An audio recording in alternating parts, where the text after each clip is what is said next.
Hola hermanos, muy buenas tardes, ¿cómo están todos? Les doy una bienvenida a esta lección ya, la lección que hemos ido avanzando, esta la lección número 13 de Marcos capítulo 10. Y antes de comenzar la lección, quería dar inicio de una manera distinta, de una manera diferente, que era cantando. No soy cantante, siempre lo repito, lo reitero, ni guitarrista, pero me gusta en momentos de libertad poder alabar el nombre del Señor. Quería cantar esta canción que dice: Yo me alegré con los que me decían, a la casa de Jehová iremos. Así que les invito a cantarla, si es que se la saben. Yo creo que sí, porque es muy antigua. Yo me alegré con los que me decían, a la casa de Jehová iremos. Yo me alegré por los que me decían, a la casa de Jehová iremos. Yo iré, a la casa de Jehová yo iré, yo iré, a la casa de Jehová yo iré. No puede estar triste un corazón que alaba a Cristo. No puede estar triste un corazón que alaba a Dios. No puede estar triste un corazón que alaba a Cristo. No puede estar triste un corazón que alaba a Dios. Por eso yo canto y alabo a mi Cristo. No puede estar triste un corazón que alaba a Dios. Por eso yo canto y alabo a mi Cristo. No puede estar triste un corazón que alaba a Dios. El amor de Dios es maravilloso, el amor de Dios es maravilloso, el amor de Dios es maravilloso. Tan grande es el amor de Dios, tan alto que no puedo ir arriba de él, tan alto que no puedo ir abajo de él, tan ancho que no puedo ir afuera de él. Tan grande es el amor de Dios. El amor de Dios es maravilloso, el amor de Dios es maravilloso, el amor de Dios es maravilloso. Tan grande es el amor de Dios, tan alto que no puedo ir arriba de él, tan hondo que no puedo ir abajo de él, tan ancho que no puedo ir afuera de él. Tan grande es el amor de Dios. Amén. Espero le haya gustado las canciones, espero le haya, la haya también cantado junto a mí. Tengo varias canciones yo. Ven por aquí. Ahí están. Pero tengo que ver los acordes. Bueno, hermano, después de este pequeño cántico al Señor, vamos a dar comienzo al estudio que teníamos ya programado en Marcos capítulo 10, como le decía yo. Vamos a dividir en dos partes la lección, que sería la lección 13 y 14. Vamos a dejar dividido en dos partes porque trae 52 versículos el Marcos capítulo 10 y es extenso, entonces vamos a dividirlo en dos por el tiempo, por el tiempo. Así que vamos a dar rápidamente lectura. Les invito entonces a abrir sus Biblias en el capítulo 10 de Marcos y dice así. Vamos a leer hasta el versículo 25. Jesús enseña sobre el divorcio. Levantándose de allí vino a la región de Judea y al otro lado del Jordán, y volvió el pueblo a juntarse a él, y de nuevo les enseñaba como solía. Y se acercaron los fariseos y le preguntaron para tentarle si era lícito al marido repudiar a su mujer. Él respondiendo les dijo: ¿qué os mandó Moisés? Ellos dijeron: Moisés permitió dar carta de divorcio y repudiarlo. Y respondiendo Jesús les dijo: por la dureza de vuestro corazón os escribió este mandamiento. Pero al principio de la creación, varón y hembra los hizo Dios. Por esto dejará el hombre a su padre y a su madre y se unirá a su mujer. Y los dos serán una sola carne. Así que no son ya más dos, sino uno. Por tanto, lo que Dios juntó, no lo separe el hombre. En casa volvieron los discípulos a preguntarle de lo mismo. Y les dijo, cualquiera que repudie a su mujer y se casa con otra, comete adulterio contra ella. Y si la mujer repudia a su marido y se casa con otro, comete adulterio. Y les presentaban niños para que los tocase. Y los discípulos reprendían a los que los presentaban. Viéndolo Jesús se indignó y les dijo, dejad a los niños venid a mí, y no se los impidáis, porque de los tales es el reino de Dios. De cierto os digo, que el que no recibe el reino de Dios como un niño, no entrará en él. Y tomándolos en los brazos, poniendo las manos sobre ellos, los bendecía.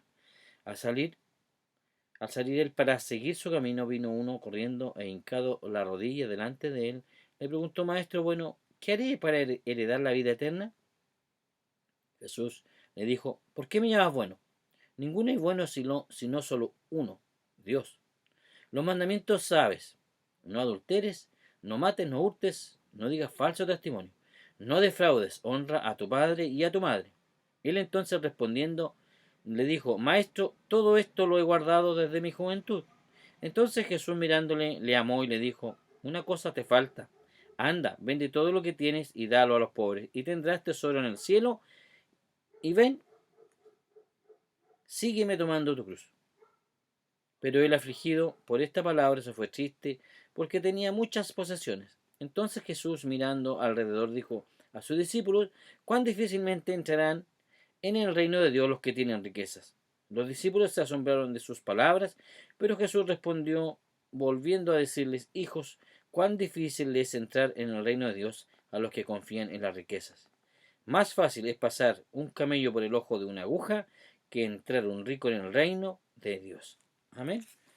Ahí, entonces vamos entonces a meditar en esto, avanzar un poco, cierto, versículo a versículo, como yo siempre lo digo, escudriñando la escritura. Vemos aquí claramente en este primer versículo, en este capítulo nos dice Jesús que se levantó y salió de allí para dirigirse hacia las costas de Judea.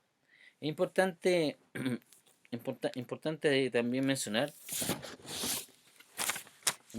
que las enseñanzas acerca del divorcio en este capítulo 10, los fariseos trataron de embrollar a Jesús con preguntas acerca de las prácticas habituales de divorcio y matrimonios posteriores.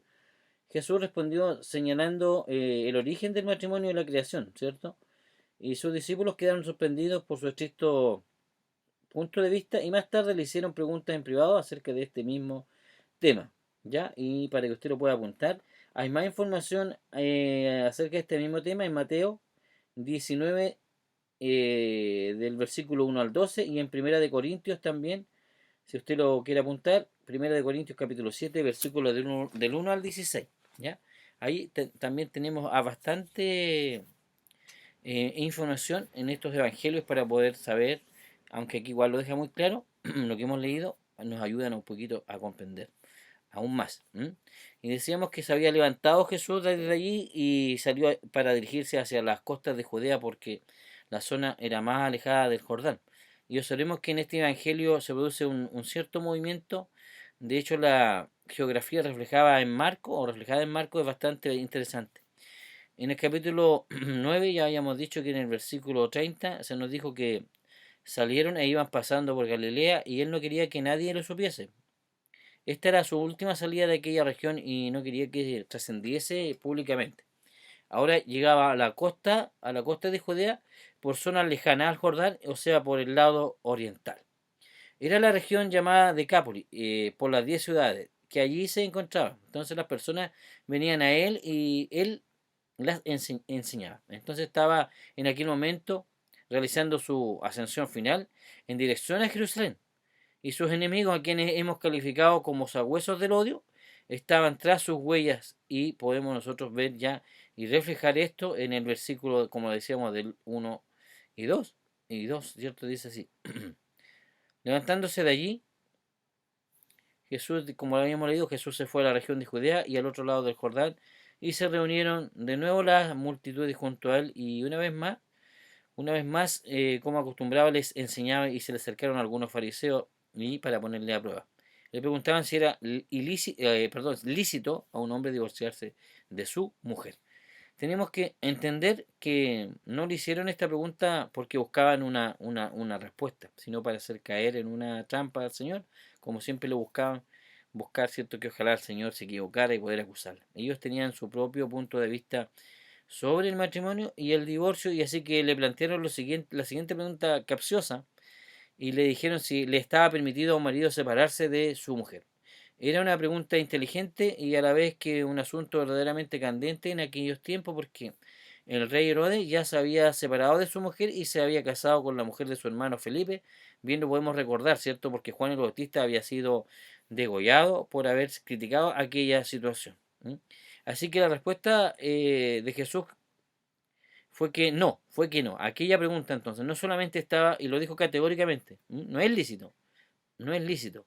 Entonces, no solamente estaba contradiciendo a Moisés, sino que se colocaba en conflicto con Herodes. Entonces, la muerte de Jesús no iba a estar determinada por este problema. Y esto es importante que lo veamos porque, por otra parte, si él respondía que sí a la pregunta, ellos podrían haberle acusado de ser ambiguo en su enseñanza. Así que podemos observar el método que utilizó, que había sido siempre el mismo y además bueno y efectivo. Y respondió con una pregunta. Respondió con una pregunta siempre Jesús, porque Jesús es muy inteligente, muy astuto y nunca cayó en las trampas de los fariseos. Respondiendo, él les dijo: ¿qué os mandó Moisés? Y ellos dijeron: Moisés permitió al hombre escribir carta de divorcio y repudiarla. Él sabía que ellos responderían de esa forma porque en el Antiguo Testamento, en el libro de Deuteronomio 24, 1 y 2, la ley de Moisés establecía lo siguiente. Dice que cuando alguno toma a una mujer y se casa con ella, si sucede que no le es agradable porque ha encontrado algo reprochable en ella, y le escribe inmediatamente certificado de divorcio. Le pone en su mano y le despide de su casa incluso. Y ella sale de su casa y llega a ser mujer de otro hombre. Y como acabamos de leer, Moisés permitió el divorcio. Ahora bien, en realidad no había sido esa la intención de Moisés, ni la de Dios, que un hombre y una mujer obtuviesen el divorcio por causa de un motivo insignificante. De hecho, y con el tiempo los líderes religiosos interpretaron aquella disposición de la ley de manera que si una esposa quemase incluso la comida, imagínese usted, ello ya constituía un motivo para el divorcio. Algo que en realidad suena como ridículo entender que por algo tan pequeño, tan insignificante, podía ser un motivo de divorcio por aquel hecho. Y el Señor centró la controversia en lo que era fundamental. Y es importante que tomemos nota de ello. ¿Y por qué? Porque convirtió una discusión sobre el divorcio en una discusión sobre el matrimonio. Y hoy en día este es el área sobre el cual debiéramos nosotros reflexionar. Así que lo importante es que el Señor comenzó a discutir con ellos el tema del matrimonio. Y observemos cómo lo trató. Expuso que el motivo por el cual Dios había permitido el divorcio bajo la ley de Moisés fue a causa del pecado. Y el versículo 5 al 9 dice: pero Jesús les dijo que por la dureza de vuestros corazones escribió este mandamiento. Pero desde el principio de la creación Dios los hizo varón y hembra. Por esta razón el hombre dejará, dice, a su padre y a su madre, y los dos serán una sola carne. Por consiguiente, ya no son dos, sino una sola carne. Por tanto, lo que Dios ha unido, ningún hombre lo separe. Lo que Jesús entonces estaba diciendo le remontaba hacia el pasado, al ideal de Dios en la creación, antes de que el pecado entrase en el mundo. Y en aquel tiempo el divorcio no estaba incluido en su plan. Él tenía algo mejor para el ser humano. Podría decirse igualmente que el crimen no estaba en su programa, pero los criminales, si se arrepienten de corazón, también merecen ser perdonados. Entonces el divorcio no es aprobado por Dios, pero los divorciados sí pueden ser perdonados. Hay que poner mucho énfasis en estas cosas. Y se cree que bajo ciertas circunstancias y desde el punto de vista de la Sagrada Escritura, las personas divorciadas pueden volverse a casar. Es un tema muy delicado, pero hay que ver siempre el contexto de las cosas. Aunque el Señor dice que no aprueba los divorcios. No aprueba el divorcio. Al contrario, dice que es para unirse en una sola carne, ¿ya? Y dice que no lo separe el hombre. Entonces, lo que Dios ha unido, ningún hombre lo separe, lo que acabamos de leer. Entonces, los expertos en estos temas se preguntan por qué motivo muchas veces Se está dispuesto a perdonar al peor de los criminales, pero con frecuencia nos negamos a perdonar a un divorciado. ¿Ve? Esa es lo que nosotros caemos muchas veces. Caemos en el juzgar antes y somos capaces de perdonar a todos menos a una persona que se ha divorciado. Entonces casi actuamos como si estas personas hubieran cometido un pecado imperdonable por Dios. Y eso tenemos que nosotros eh, entenderlo muy claramente, analizarlo, ¿cierto? Porque a veces repudiamos a estas personas, pero no somos quien para poder repudiarlas.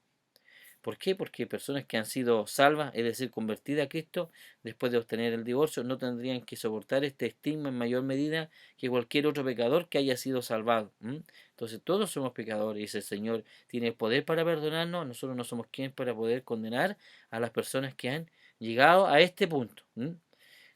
Pero lo importante es que no lleguemos a esto, pero si ya hay personas que sí han vivido esta experiencia, el Señor puede y las personas pueden recibir el perdón por parte de nuestro Señor. Entonces todos somos pecadores salvados por la gracia de Dios. Eso es lo que hay que tener muy en claro, hermano. Por la gracia de Dios todos somos salvados. Y el Señor quiere que todos podamos volver y renovar nuestra caminar, nuestra esperanza, podamos recuperar también y volver al camino en la cual habíamos salido. Entonces lo que Jesús está diciendo en esta sección es que el matrimonio es un vínculo mayor incluso que el de un padre y un hijo. Y un hijo puede ser incluso repudiado y el matrimonio puede ser roto por la infidelidad. Jesús estaba mostrando aquí que el matrimonio era algo concebido por Dios. Dios unió una pareja. Esta fue la intención original del Creador y cualquier violación a esto que Dios ha establecido es pecado. Es decir, que se contradice con su voluntad. Y entonces podemos estar nosotros seguros de que tampoco era un pecado imperdonable para Dios.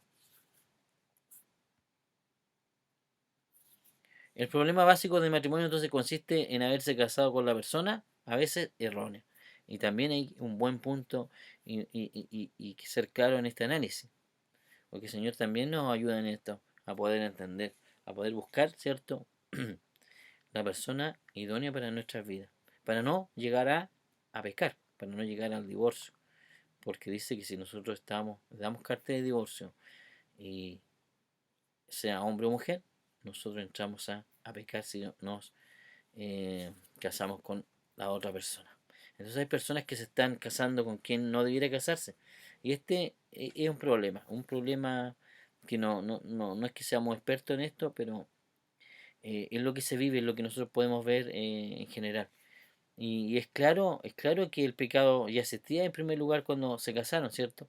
Entonces, hay que entender esto. Mire, nuestra congregación de labranza en estos momentos quiere dirigirse ahora a ti, amigo cristiano, amigo oyente, vecino, para recordarte que el matrimonio es algo que Dios quiere disponer y arreglar para ti. ¿De acuerdo a qué? De acuerdo con su voluntad, siempre y cuando tú se lo permitas. Tú se lo permitas. Y en el versículo 10 al 12, y ya en la casa los discípulos volvieron a preguntarle sobre esto porque le había incluso llamado mucho la atención, le había interesado demasiado este tema que no se había tratado. ¿Ve? Seguramente ellos también tenían dudas acerca de esto. Y le volvieron a preguntar y les dijo, cualquiera que se divorcie de su mujer y se casa con otra comete adulterio contra ella. Lo que decíamos. Y si ella se divorcia de su marido y se casa con otro, comete adulterio. Esto no da lugar a duda. Esta es la declaración más fuerte sobre el divorcio que se registra acá en el libro de Marcos. Y entonces, ¿cómo debe interpretarse esto? La opinión de los estudiosos es que todos los pasajes bíblicos sobre el divorcio debieran ser reunidos y considerados conjuntamente antes de llegar a una conclusión adecuada. Y el pasaje paralelo de Mateo indica que la fornicación, que son las relaciones sexuales fuera del matrimonio, es decir, ilícita o prohibida, ¿cierto? Como una de las bases para el divorcio. Pero, ¿por qué Marco omitió esto? La respuesta es esta. Mira, la respuesta es que Marco estaba escribiendo a los romanos, que no conocían la ley de Moisés, mientras que Mateo estaba escribiendo para Israel, que tenía y conocía la ley de Moisés sobre el divorcio. Así que el tema debiera considerarse a la luz de un enfoque diferente. La carta a los romanos en el capítulo 7:2 dice no se aplica al problema del divorcio. Dice lo siguiente: por la mujer casada está ligada por la ley a su marido mientras él vive, pero si su marido muere queda libre de la ley en cuanto al marido. Y en este pasaje el apóstol Pablo utilizaba una ley bien establecida, que de que una esposa estaba ligada a su esposo vivo hasta que la muerte lo liberase, hasta que la muerte los separe, como dice, como una ilustración de la relación del creyente con el principio de la ley. El sistema de Moisés se ocupó de la mujer o el marido infiel, y en este tiempo ambos serían, ¿qué cosa? Apedreado hasta la muerte, de acuerdo aquí a Deuteronomio 22, del versículo 22 al 24, dice que de acuerdo con el sistema mosaico, un marido o una esposa culpable de adulterio podía ser considerado como muerto por el otro cónyuge. Lo que hay que tener muy en claro es que la escritura se toma muy en serio el tema sobre el divorcio, y una de las principales causas es la infidelidad. Pero también hay que decir que siempre Dios tiene el poder para sanar, para restaurar los matrimonios, ¿cierto? Que están en crisis. Y solo tienes que acudir a él, tal como lo menciona el relato de la mujer samaritana, ¿cierto? Junto al pozo, cuando se encontró con Jesús, le reveló que su reino era el agua viva, y esa agua es la que otorga la vida eterna. Amén. Y le dijo que, ¿se acuerdan del relato? Bien has dicho, ¿cierto? Que ese no era su marido, sino que había tenido otros, el último marido, sino que había tenido varios más. Pero el Señor, ¿qué le dijo? Le daba todo el perdón. Si ella realmente reconocía a Cristo como su Salvador. Y eso es lo más lindo, hermano. ¿Mm? Los episodios de la discusión del divorcio entonces y de la bendición a los niños son tratados juntos tanto en Mateo como en Marcos. Usted, si se da cuenta, este relato que hay, ¿cierto? Inmediatamente habla sobre el divorcio, pero también habla sobre los niños. ¿Mm? Es un tema que va en conjunto. Por tanto, pareciera que el Espíritu de Dios estuviese tratando de decirnos algo aquí. El niño es el fruto inocente del matrimonio y el divorcio se convierte en algo doblemente malo porque los niños pequeños sufren, ¿cierto? Sufren como consecuencia del divorcio. Entonces resulta sorprendente comprobar en la actualidad el número de jóvenes de hogares destruidos que se involucran en problemas. Y esta circunstancia no es de ningún modo accidental, sino que es una consecuencia de las familias que se han roto.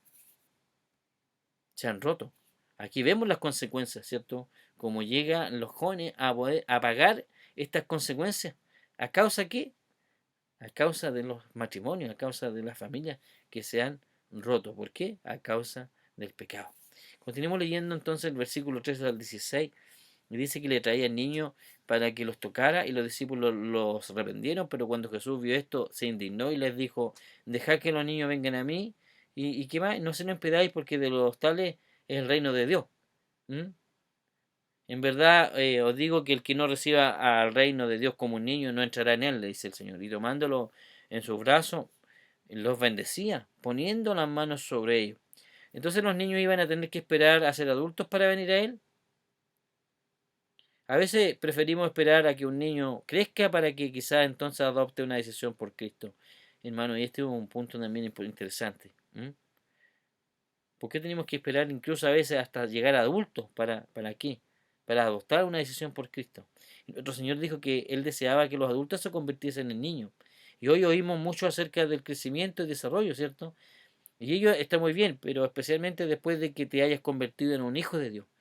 Y de hecho, la mayor parte que estamos yendo en la dirección equivocada, sobre todo en esto. ¿Por qué? ¿Por qué? Porque caemos en nuestros errores. Tenemos que dejar entonces nuestra habilidad, sofisticación y nuestros grandes conocimientos de los cuales nos orgullecemos muchas veces en la actualidad y volver aquí a la simplicidad de la infancia. Eso nos llama el Señor, seamos simples, seamos como niños, dice. ¿Para qué? Para ejercitar una sencilla fe y confiar en el Señor Jesucristo. Entonces el Señor habla de la inocencia de un niño. Y nuestro Señor tomó a los niños en sus brazos, puso, dice, su mano sobre ellos y les bendijo. Y Él nunca tomó a nadie en sus brazos de esa manera, pero lo hizo con los niños porque eran aquellos, aquí, ¿qué cosa? Eran aquellos el que Él iba a recibir. Cuando ellos mueren en la infancia, antes de alcanzar la edad de responsabilidad, van a estar con Jesús. Entonces Él los iba a recibir. Y el versículo 17 al 18 dice que cuando salía para seguir su camino, Vino uno corriendo y arrodillándose delante de él le preguntó, Maestro bueno, ¿qué haré para heredar la vida eterna? Y Jesús les dijo, ¿por qué me llamas bueno? Nadie es bueno sino solo uno, Dios.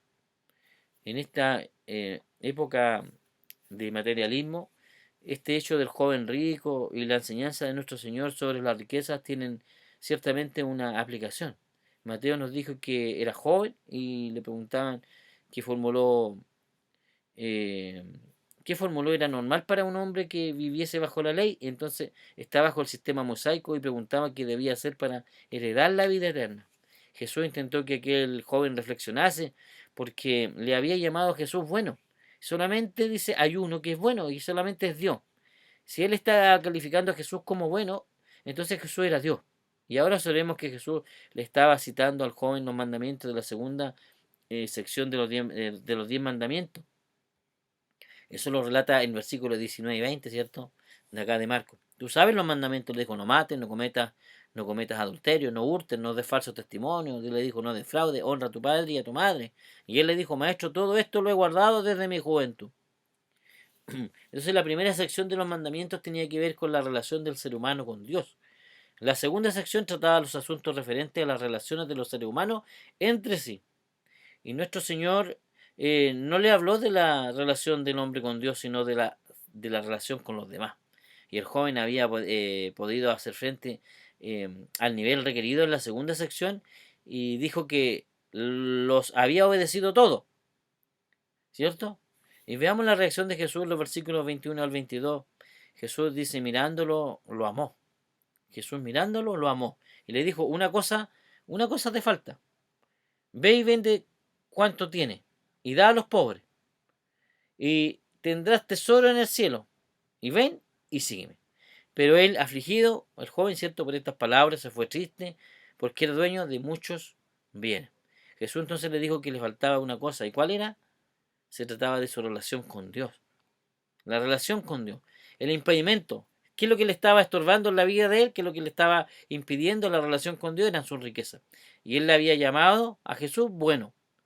Y si hubiese seguido a Jesús, habría descubierto que Jesús era bueno. ¿Por qué? Porque él era Dios. Jesús le pidió que se separase de su riqueza y le siguiese, pero ¿a dónde le conduciría esta decisión? Bueno, en ese momento el Señor Jesús se encaminaba hacia la cruz para morir por los pecados, ¿cierto?, de este hombre. Si hubiese seguido a Jesús, habría recibido la redención. Pero aquel joven se afligió, aquel joven al oír esto se puso triste. ¿Por qué? Porque era muy rico. Entonces aquí hay un gran mensaje. Hay un gran mensaje. El apóstol Pablo en su primera carta a Timoteo 6:10 dice que el amor al dinero era la raíz de todos los males. Y estaba simplemente repitiendo lo que el Señor había dicho en este discurso. El dinero puede comprar todo, excepto lo más valioso. ¿Qué cosa? La vida eterna. Entonces este discurso reveló la imposibilidad de un joven rico para acceder al cielo por medio de sus riquezas. Entonces es imposible para nadie entrar al cielo por sus propios medios. Para nadie es, es imposible entrar al cielo por sus propios medios, ¿cierto? Entonces escuchemos lo que Jesús dijo, el versículo 23 al 25 dice que Jesús mirándolo en derredor, dijo a sus discípulos, qué difícil será para los que tienen riqueza entrar en el reino de Dios. Y los discípulos se asombraron de sus palabras, pero Jesús respondió de nuevo, les dijo, hijos, qué difícil es entrar en el reino de Dios. Es más fácil que un camello pase por el ojo de una aguja que el que un rico entre en el reino de Dios. Esa es la respuesta, ¿cierto?, de parte de Jesús. Muy difícil, es muy difícil, pero no imposible. Amén. Bueno, que el Señor le bendiga, hermanos. El Señor les guarde. Y al principio cantamos, ahora vamos a orar. Y también vamos a dejar algunos saludos para nuestros hermanos que siempre están aquí pendientes de la lección, como son nuestros hermanos de Boyil, con nuestros hermanos de Labranza y también nuestros hermanos oyentes, invitados, familia y congregaciones amigas también. Así que les dejamos algunas preguntas también de parte del pastor que nos envía.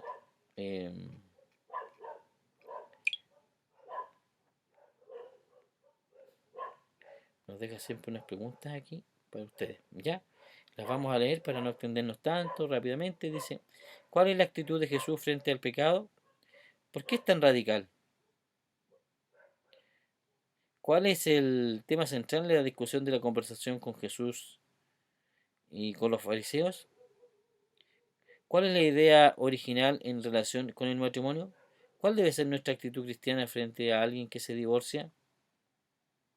¿Cómo eran vistos los niños en la sociedad de esa época? ¿Cuál es la actitud que Jesús les enseñó? ¿Qué es lo central de su enseñanza? Amén. Bien, hasta ahí algunas preguntas que le dejo para reflexionar. Bien, que el Señor bendiga entonces esta lección, esta palabra que Él nos entrega. El Señor es quien lo hace posible que podamos entenderla y comprenderla. Gracias, Señor. Entonces, como decía, vamos a orar para despedirnos. Padre bueno, gracias, Señor, por una vez más de tenernos, Señor, sin ninguna novedad en nuestros hogares. Y queremos, Señor, darte la gloria y la honra porque tú eres nuestro Dios, tú eres nuestro Señor, tú eres quien nos levanta, quien nos está siempre ayudándonos, apoyándonos, está acompañándonos, Señor, en todo momento, en todo tiempo. Gracias, bendito Dios, porque tú nos entregas esta posibilidad, Señor, de llegar a muchas personas también a través de las plataformas, a través también de la tecnología. Y tu palabra siempre, Señor, dice que es, está vigente, Señor. Tu palabra siempre, Señor, refresca nuestra alma, refresca nuestro ser. Y tu palabra dice que nunca llega vacía. Padre, siempre está ahí, siempre para que nosotros podamos meditar en ella. Y gracias, Señor, gracias, Padre. Oramos por nuestros seres amados, nuestros seres queridos, nuestras congregaciones, Señor, por cada uno de nuestros hermanos, Señor. Padre, que tú les puedas eh, atesorar, puedan tener ahí, Señor, un descanso en ti, también puedan estar ahí, Señor, alabando tu nombre y, Señor, también puedan estar siempre en el hueco de tu mano, pueden estar ahí refugiados y seguros, Señor. Gracias, Padre, en el nombre de Cristo Jesús. Amén. Bien, hermano, nos despedimos entonces hasta la próxima semana, yo creo, el otro próximo viernes. A veces cambiamos un poquito los días, se nos pasan, pero siempre está la lección en la semana. Que el Señor les guarde y también estamos reunidos los cultos, los viernes, ¿cierto? Hay reunión y los domingos. Bueno, hasta pronto. Señor les bendiga y nos vemos hasta la próxima semana.